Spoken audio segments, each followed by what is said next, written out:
This is the Speak for Yourself podcast. I am your host, Jason McIntyre. What a Friday show to take everybody into July and the start of NBA free agency. But we're also talking NFL on the show. Did Matt Ryan get a raw deal when he was voted the 10th best player in the NFL? I make the case that Gordon Hayward in 2017 is better than Shaq from the 2006 Miami Heat championship squad. Plus, is it time for the Clippers to move on from Doc Rivers? Folks, of course it's time. They're detonating that team. Jerry West, the new sheriff, is in town. The point guard's gone. Okay? Doc Rivers might as well get out of there. This is a rebuilding effort. Folks, I would not be surprised if Blake Griffin did not return to the Clippers. I think that's the money move for him. Set up a nice life out here in LA. But if he wants to compete for a title in the next 3 years, it ain't happening with the Clippers. Let's get to the show. Ready for Speak for Yourself? Take it away, Whitlock. Welcome to the show. I'm Jason Whitlock, and I'll tell you why the NFL would be better if Brett Favre made another comeback. And I'm Christine Leahy in for Colin Cowherd. I'll tell you why John Calipari needs to make a comeback of his own. Speak for Yourself starts now. Broussard looking crazy at me. Brett Favre in the NFL would be terrific. Coaching. All right, hello and welcome. We're joined today by Fox NBA analyst Chris Broussard and the founder of the Big League, Jason McIntyre. Let's start right here in Los Angeles, where Doc Rivers says it bugs him that the Lob City era is done after the team agreed to trade Chris Paul to the Rockets, but reportedly Doc's decision to bring in his son, Austin Rivers, had a lot to do with CP3's desire to leave, and the coach has been unable to deliver any real success since arriving 4 years ago.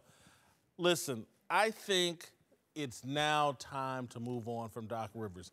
When Chris Paul, a guy that used to be all in with Doc Rivers, when he says enough is enough, why wouldn't Steve Ballmer and the Clippers and Clippers fans be like, enough's enough? Doc's taking him no farther than Vinny Del Negro. He's had a long opportunity, great reputation, but this is kind of a sideshow. It's time to move on. Well, I think Doc deserves to keep his job as a coach. He's got the third best winning percentage in the NBA, second only to the Warriors and Spurs. And all the time we see coaches get fired only to then be hired by another team and win Coach of the Year. So he is a very, very good coach. That said, as a GM, he's terrible. He's proven that he doesn't know what he's doing, and he brings in players that he is comfortable with, like former Celtics, a lot of them who haven't worked out. His own son, he knows his son's game, so he brings him in. What Doc is not great at is evaluating talent and looking at new talent, and it's getting in the way. It's hard enough to be a coach, then it's hard enough to be a GM and a coach, and it's even harder to be a father, a GM, and a coach, and it's just too much. I think he needs to just be the coach, at least for a year. Give him a shot. I would be generous and give him a year to coach. Whether or not he deserves it, that's up for debate. If they kick him out of the door, fine. I mean, you were here 4 years. Our win percentage keeps going down. You haven't gotten any further than Vinny has. And let's face it, on paper, they were a super team. You got 3 All-Stars and some good role players. Why haven't you gotten us further? I know they've had injuries. So I would maybe give him another year as coach. But you're not – Jerry West should be running that organization. Doc has created a culture there that's toxic. Ooh. Austin's just part of it. He's not the biggest problem, but that's part of it. And then the coaching. I don't think he's done a great job coaching. I think Doc sees the writing on the wall, guys. He's lost his power, right? You said Jerry West is in there? No, right now, Doc is still in charge. Jerry West is making $5 million a year, reportedly, as an advisor. He's the guy in charge. Doc's making 10. Yeah, but Doc's also coaching. You don't Jerry's not in charge that kind of money to not give them power. Yeah, Jerry West has He'll power. have it within a year. So Jerry West is not running it right now. So Doc's lost his power, and he's lost his point guard. Chris Paul's out the door. If I'm Doc Rivers, I make a preemptive strike. I see the writing on the wall. You know who I call up? James Dolan. Hey, James, I played in New York, point guard for a year. He's not getting another coaching job right away. Listen, if he's not getting a coaching job, you definitely ain't bringing him in as a front office guy. He needs to get out before they boot him out. You think he's gone? Let him boot him and give him his money. He went to get go fired? meet. You want to just get canned? Get your money. Get your money. You resign, you don't get your money. With Orlando.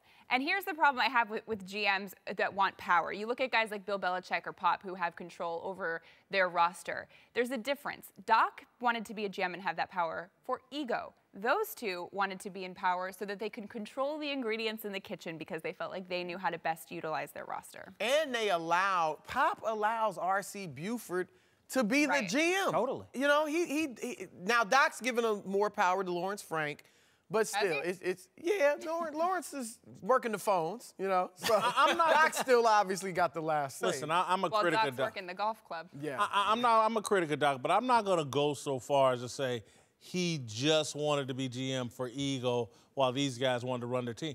Doc believes the hype that's written about him. He's, you know, he turned the Celtics around. He's a great coach. He's a genius. All the wonderful things we've said about Doc, I don't blame him for feeling like, yeah, I'm as smart as any of these other guys, and I can pick the team. See, well, he plays the media well, right? I don't think that's he's true. like a harp. Oh, he's very good at playing he's media. media And savvy. I don't think that's true because when he left the Celtics, he did it because he didn't want to be part of a rebuild, exactly. So he wanted to have control over what the direction was of the team. So he didn't want them to just gut the roster and start all over again. No question, because remember, he was against the Kendrick Perkins trade. Yes. Remember when Danny Ainge just traded Kendrick Perkins, Doc didn't want that to happen. So, and look, to be honest and fair to Doc, he earned the right. In today's NBA, he did earn the right to be a president and GM. I mean, Stan Van Gundy, other guys that haven't done nearly as much as him have gotten it, but he squandered that opportunity. Stan Van Gundy never had But you also have a big three in Orlando. You also have to be smart enough to see, okay, here are some of my weaknesses, and who can I bring in to help me fill those gaps? And Doc is a control freak. Yeah. He likes to say, hey, none of my assistant coaches can talk to the media. Nobody else can do this. You have to, everything goes through me. And with that, you just can't win in the long run. Listen, he had 4 years. It failed. Again, I agree with Chris's point. He earned this shot. He blew it. Time to move on. If you're a NASCAR fan, there's a new podcast for you to subscribe to. Heritage Road, the podcast that drives you down memory lane, takes you under the hood, and gets you behind the wheel of America's favorite racing competition. They talk to the hardworking drivers, crewmen, and fans that made NASCAR possible then and now. From NASCAR royalty Bobby Allison to the broadcasters that brought racing into homes around the country, they've got all the stories you've probably never heard before. Hosted by the voice of Texas Motor Speedway Rich Phillips, brought to you by Busch, the beer that has supported racing since 1979. Subscribe to Heritage Road today for free wherever you listen to podcasts. Now let's get back to the show. All right, welcome back. Chris Broussard and Jason McIntyre are back. Let's return to the NBA, where Utah's Gordon Hayward has declined his player option and decided to test the free agent market. So far in his career, Hayward has been a good but largely unheralded player. Now, incredibly, the fate of major stars like Blake Griffin and Paul George, not to mention about a third of NBA teams, rest on where Hayward decides to sign. This is pretty incredible. If Gordon Hayward goes to Boston, he's basically going to change the entire outlook of next NBA season because Paul George may follow him to Boston, and now there's a super team in Boston that's an actual rival for LeBron James. And I thought about this morning. I was like, are we making too much of Gordon Hayward? Is he really that high impact of a player that if he goes to Boston, he can reshape the NBA? Right now he is, and I absolutely love it. I think if you look at some of the other teams that he could consider, they just don't make, like, do you see Gordon Hayward in Miami? No, we just don't. I think Boston makes so much sense, and he is so valuable to them. And no, yes, I used to work for the Celtics, so take that for what it's worth, but I'm not being a homer here. I went to school there too, and I think this makes so much sense. I'm going to nerd out for a second, but Gordon Hayward loves gaming. That, I think, actually might be more important to him than basketball. He might kill me for saying that. Video gaming. He loves playing League of Legends, and please don't take that lightly. I think it's a very important thing to him. I know you're laughing at me, but it's huge. And if you look at the town of Boston, they're very technologically advanced. They've got schools like MIT. There's such an embrace that would happen with Gordon Hayward there, and I think he has an opportunity to really connect. Be a professor there, maybe. Yeah, with the community, and I think, I mean, you can just see him with the Celtics. Brad Stevens would be such a great thing. Then they could potentially get Paul George. I like this. The question is he that good? He's a perennial all-star type player. He's getting better every year. One all-star. He's not, yeah, well, he will. He's developing into that. I think he'll make the all-star team now going forward if he goes to the East. But he is not, he'll be the third best player on Boston if that scenario comes to pass. Paul George, the best. Isaiah Thomas, second, and Gordon Hayward, third. He's not the best player on the market. Blake Griffin's better, but Blake's always hurt.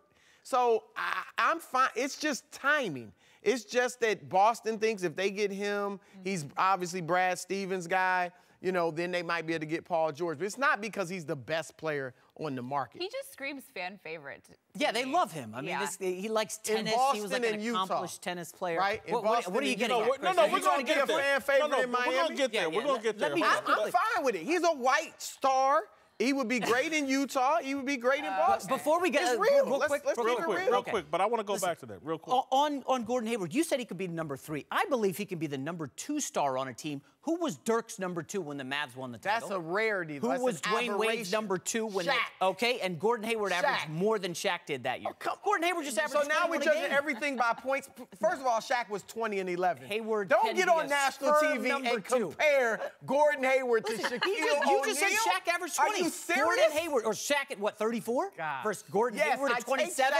I'm sorry. Gordon Hayward right now is the number 1 free agent target that Whitlock said at the outset. Forgive him, America.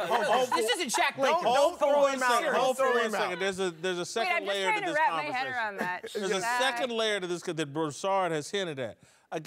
I actually think it would be an excellent move for the NBA to have a white star on the Celtics and have them vying for championships.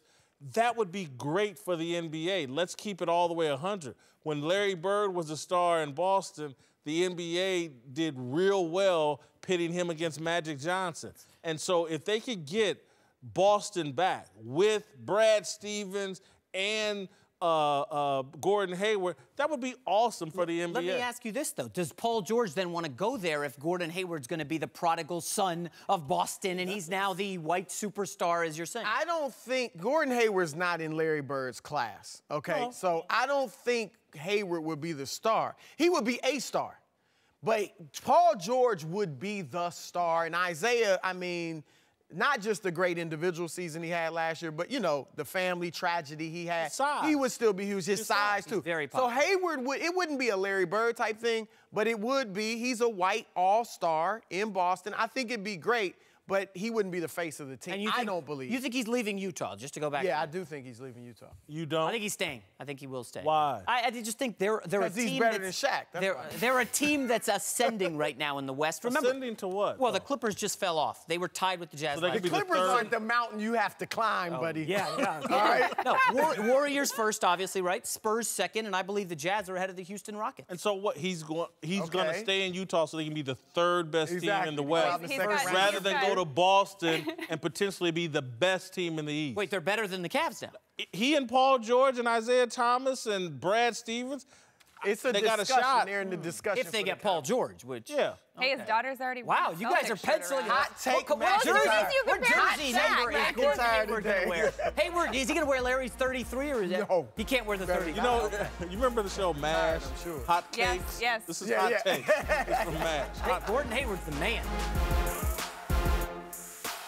All right, to Egypt. Yes, Egypt, where John Calipari appears to be having a blast at the pyramids, but still took the time to deny a report that he had reached out to the Knicks about their front office vacancy.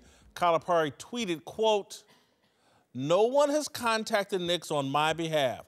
I am the coach of Kentucky and will be for a long time.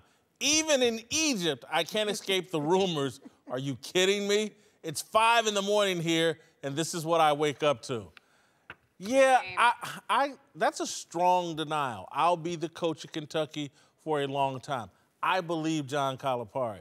I believe this would be a nightmare scenario for Calipari to go from a college coach to the front office of the Knicks. Why? That sounds bizarre and crazy. I don't think Calipari has any interest in this. Would he perhaps go to the NBA for $10 million a year to coach some team? Maybe. But to leave Kentucky and that system and thing he set up to go run a franchise that is ruining a lot of guys with bigger reputations than him, no dice. I don't think it's very easy for a coach, a college coach, to coach in the NBA, because in college you're used to mentoring guys, developing them. They listen to what you want to do. And then we're a coach in the NBA, we started with Rick Pitino. It just doesn't work. Guys don't want to listen to you. It's a players-driven league, so that doesn't work. I do think it can be a success when he's the president. He has a lot of credibility. He can win over a room. That is exactly what the Knicks need right now. He's also very comfortable with recruiting. He also dealt with a lot of scholarships, numbers, so maybe that is a position that would fit him. Do we have that picture of him? There's a picture of him over here. He looks very New York in that pinstriped suit, so I think it just fits. He was in New York. Now, it was the New Jersey Nets, but I covered the team when he was there for the New York Times, and it was disastrous. And all that college shtick, because he's a great college coach. But all that, you know, that works with right? That works with young kids, and it worked with a few young guys in the NBA. But the veterans were like, they got to get him out of here. So, look, I hear what you're saying as far as would Kyle want to redeem himself. He was in that market and failed. I'm sure that bothers him that he failed at the NBA level. Maybe we'll want to change it. But I think from a Knicks standpoint, go with a more traditional hire. Get a real GM or president. Don't go with the celebrity hire to win the back page, Phil Jackson, Isaiah Thomas. Go with somebody that's been grinding, and I think that'll be better for the franchise. I think Whitlock's right. He has unfinished business in the NBA, for sure. I do want to say, though, some college coaches have had success. Brad Stevens in Boston, he's already a top 5 coach. He's got a young team, though. But is Kentucky right now a better job than president of the New York Knicks? He runs the university, essentially. That basketball team has free reign. He gets any recruit he wants. I would say Kentucky is a better job right now than the Knicks. The mess that they have to clean up, that's like a 3 or 4 year job. Right now, I mean, you got 2 young guys. Melo's on his way out. You got a lot of bad contracts. I don't think Calipari could handle that. Whoever rebuilds the Knicks is going to get mad praise. Like Pat Riley. He didn't even get them to a championship, but he just made them competitive and relevant again, and everybody still remembers that era.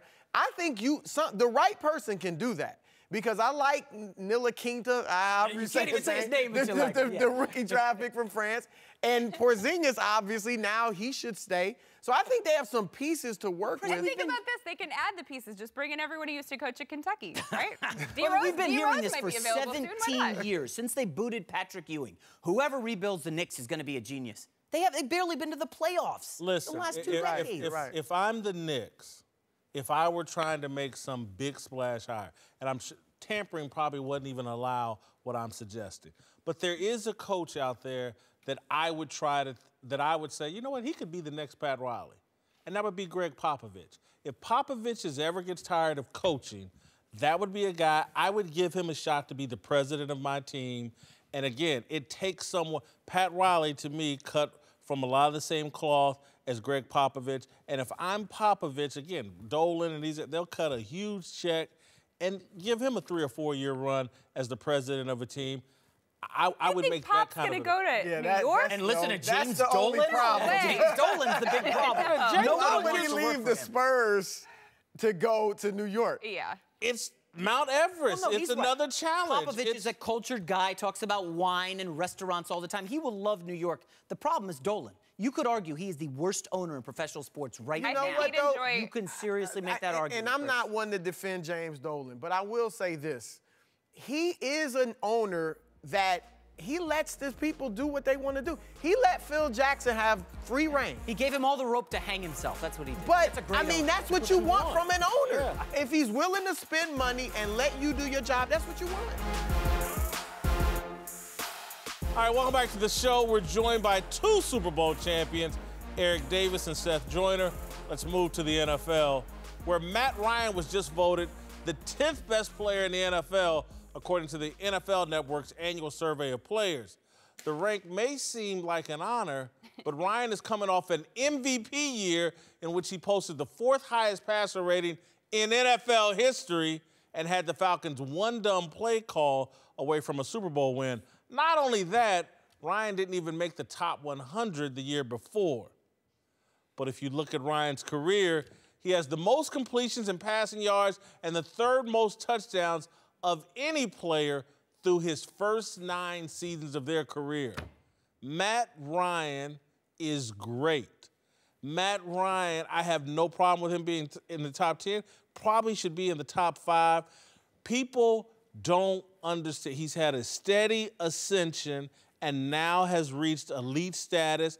If they had run the ball and taken care of business in that Super Bowl, he would have a Super Bowl trophy, an MVP, and everybody be saying, man, he's right there right now, maybe the best quarterback in the league right now. What? And if you're the best quarterback in the league, you're damn sure one of the top 5 players. Yeah, my face says exactly what your face says. Wow. Look, he is a great player. He is a great quarterback, but there are only 2 quarterbacks ranked above him in this list, and that is Tom Brady and Aaron Rodgers. So you're really telling me that Matt Ryan should be above those 2? I think one of those 3 quarterbacks you just mentioned was considered the MVP of the league last year. And that's a really good season. That means he had a really good season. That Right. doesn't mean he's the best player in the league. He had an MVP caliber season. A couple of years ago, Cam Newton had an MVP caliber. Well, hold on. But he was the MVP of the league. Yes. And is he the top quarterback? So what you're just saying, based on this list, because he had an MVP season on the field, that makes him the overall best player.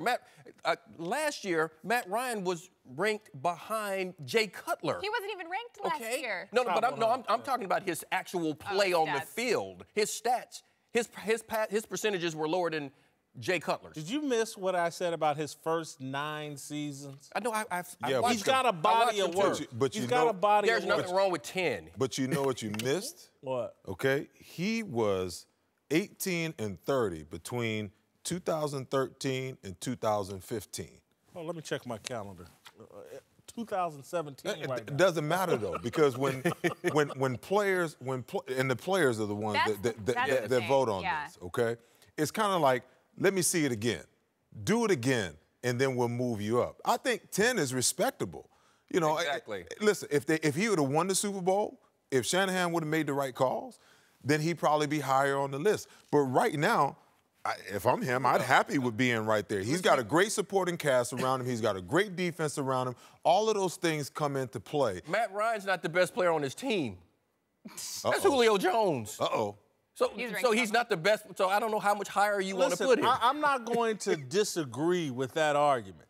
But one of them plays quarterback and one of them plays wide receiver, and the position you play impacts the value to the team. Agreed. And to the sport. But Julio Jones gives you 110 yards a game, like the last 4 or 5 years in a row. So that greatly impacts the way that Matt Ryan can play, and he does it no matter who they put on him. And he shows up week in and week out, and Matt Ryan doesn't necessarily always do that. And remember, these are the players. The year before, there were 15 quarterbacks on that list. Matt Ryan wasn't even on it. So as you guys said, and I think this is interesting, you guys are the ones who vote on who makes this list. When you're a player voting, what goes into it? And are you biased at all? I think a lot of times it comes down to a level of consistency. You're going to see Tom Brady and Aaron Rodgers. Those guys are always going to be right there in the top 5 unless they fall off dramatically from a playing perspective, because they're always at the top as far as quarterbacks are concerned. If you go back to 2015, Matt Ryan did not have a good year. So it's almost like Cam.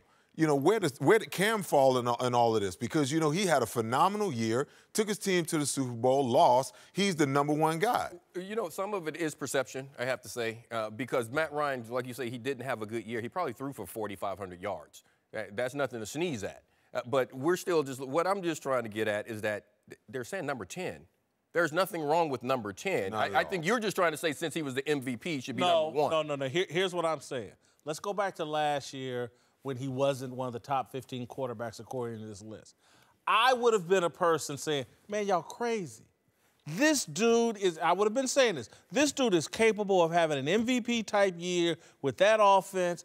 I think he's one of the handful of 5 best quarterbacks in the league, and if he continues on his path, I see him right there with Brady and Aaron Rodgers. And he delivered on that. And so now what I'm saying is, don't be surprised if he does it again. Oh, no, I believe that. If he's MVP again this year and they have a record-setting offense, and if he does that, because that's what I'm betting on, he'll be right there in the MVP hunt, no one will question, is he right there with Brady and Rodgers at this point? That's exactly what this vote is saying. show me again, and then we'll move you up. Yeah, it's respect for right now. It's like Respect. it's like in the Respect. no, it's like the Emmys or any award show, right? Like you just make your way in, you get nominated, that's some respect, and it's like, okay, next year maybe you can win. Dude, not your first year. Number 10. I'm ahead of the curve. Out of 1,700 guys. It's oftentimes like the Pro Bowl. You never get voted in the year you should have got voted in. It's always the year out. Tell me about it. I'm still mad. To a quarterback who gets a ton of respect, Brett Favre, the Packers legend, has been out of the NFL since 2010, but now says he's open to coming back as a coach or general manager, saying, quote, I feel like that if I don't coach or work at that level in some point in my life, that I'm going to waste a lot of knowledge that I have that I should be using it with kids or adults at the NFL level. I got to say, football's better when Brett Favre's involved. And he's great television. He's a huge personality. He's someone, he was a great teammate. You know, I used to make fun of John Madden, how much he loved Brett Favre, until the very end of his career, and I was like, damn, this dude he just loves this game. Brett Favre should be involved in football. Even if he turned out to be a train wreck as a head coach, I would love to see it happen. I would love to chronicle that. You're going to subject a team to having to deal with him as their head coach? He would be awesome. He loves the game and knows the game. Indecisive guy ever. He started talking about retirement in 2002. You know when he retired? 8 years later. That guy had no idea what he was doing. He even joked that he didn't know the plays. And I will just say this, he clearly does not know how to operate his cell phone in the best interest of the team. Oh, that's wrong. You're wrong for that. I love you, Brett. Shots fired. Hey. Listen, I would say, you know, I played with Brett for a year, played against him many times, and Brett is one of the most fun-loving guys. It's hard for me to picture him, you know, as the face of a franchise. But I do believe with his intellect, with his ability to play the game and what he understands and knows about the game, what he learned from Andy Reid, what he learned from Mike Holmgren, that he is leaving something on the table if he doesn't come back and help some guys. Now, I still have a problem with how he handled Aaron Rodgers, you know, by not helping him along, because that's what veterans do, saying it's not my job, you know, to help this guy become the best that he can be. I have a problem with that. But I think he's past that. He's beyond that.